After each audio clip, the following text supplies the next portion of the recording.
नमस्ते दोस्तों। पिछले वीडियो में हमने देखा था कि किस तरह से एक पूरी एवोल्यूशन प्रोसेस होने के बाद भगवान के इस सच को समझकर वेदों में लिखा गया था और हमने समझने की कोशिश की थी कि भगवान के इस सच को किस तरह से एक्सपीरियंस किया जा सकता है। इसके साथ ही परमहंस योगानंद जी का एग्जाम्पल देते हुए देखा था कि सेल्फ रियलाइजेशन और आत्म साक्षात्कार क्या होता है। अब सवाल ये आता है कि क्या आत्मा और परमात्मा अलग-अलग है या दोनों एक ही है? और क्या टाइम के एग्जिस्टेंस के बारे में कभी स्पिरिचुअलिटी में बात की गई है? इन कॉम्प्लेक्स और गहराई में जानने वाले टॉपिक्स को एक इजी लैंग्वेज के साथ सुपर इंटरेस्टिंग वे में समझते हैं आज के इस वीडियो में।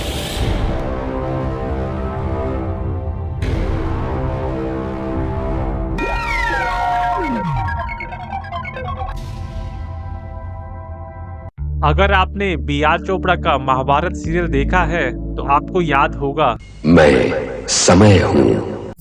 और अगर आपने 90s में दूरदर्शन पर आने वाला सीरियल ओम नमः शिवाय देखा है तो आपने ये जरूर देखा होगा। लेकिन क्या आपने कभी सोचा है कि इस ओंकार जिसे हम गॉड, अल्टीमेट ट्रूथ या कॉन्शियसनेस भी कहते हैं, का टाइम के साथ क्या रिलेशन है? क्या हमारी कॉन्शियसनेस यानी चेतना टाइम के लिमिटेशंस में बंधी है या टाइम की बाउंडेशन से बाहर है? इस क्वेश्चन का आंसर जानने के लिए हमें ये समझना पड़ेगा कि टाइम क्या है और ये बनता कैसे है। टाइम एग्जिस्ट करता है स्पीड ऑफ एनर्जी मूवमेंट और ग्रेविटेशन फोर्स की वजह से। हम हर रोज दिन और रात के रूप में टाइम को एक्सपीरियंस करते हैं क्योंकि अर्थ अपनी एक्सिस पर लगातार घूम रही है। साथ ही अपनी मेमोरी और इमेजिनेशन के रूप में हमने टाइम को पास्ट, प्रेजेंट और फ्यूचर के रूप में डिफाइन किया है। लेकिन टाइम का ये पूरा कॉन्सेप्ट नेचर के 5 एलिमेंट्स यानी स्पेस और बाकी एलिमेंट्स की वजह से ही है, यानी इस प्रकृति का ही एक गुण है। जबकि जिस ओंकार और कॉन्शियसनेस की बात हमने की है वो नॉन फिजिकल यानी इस प्रकृति से परे है और इसलिए हमारी चेतना या आत्मा के लिए टाइम एग्जिस्ट नहीं करता है।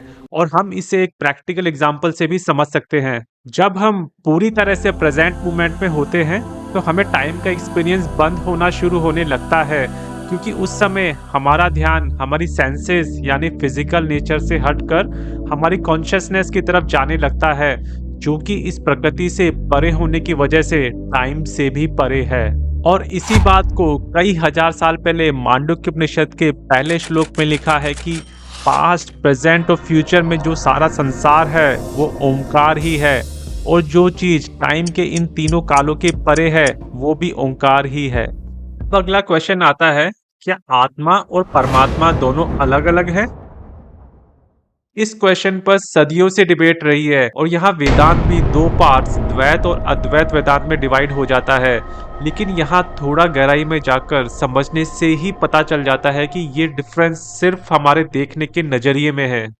अगर हम समुद्र में से एक ग्लास पानी लें, उस ग्लास को हम बोलेंगे ए ग्लास ऑफ वाटर, और समुद्र में जो पानी है उसको हम बोल सकते हैं टी ऑफ वाटर।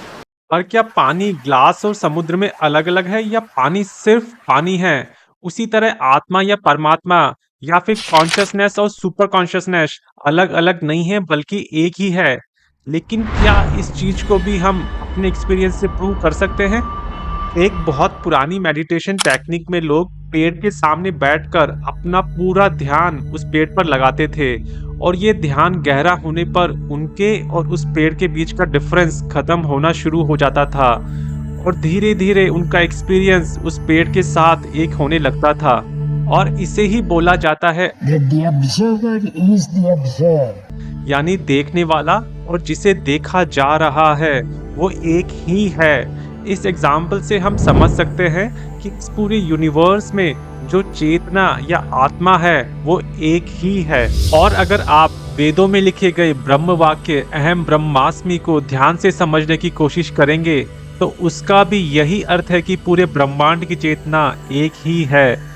लेकिन इस बात को थ्योरेटिकली समझना और खुद इसे प्रैक्टिकली एक्सपीरियंस कर पाना दोनों अलग अलग बात है। योग की एक पूरी प्रोसेस बनाई ही इसलिए गई थी कि लोग इसे खुद एक्सपीरियंस कर पाएं, जो कि एक इंसान के लिए इस दुनिया में हाईएस्ट पॉसिबिलिटी है। इसके बारे में डिटेल में किसी और वीडियो में डिस्कस करेंगे। अगले वीडियो में हम बात करेंगे कि सनातन धर्म में इतने देवी देवताओं की पूजा क्यों की जाती है। अगर आपको आज का वीडियो अच्छा लगा तो वीडियो को लाइक करें, चैनल को सब्सक्राइब करें और ज़्यादा से ज़्यादा दोस्तों के साथ इस वीडियो को जरूर शेयर करें। नमस्ते।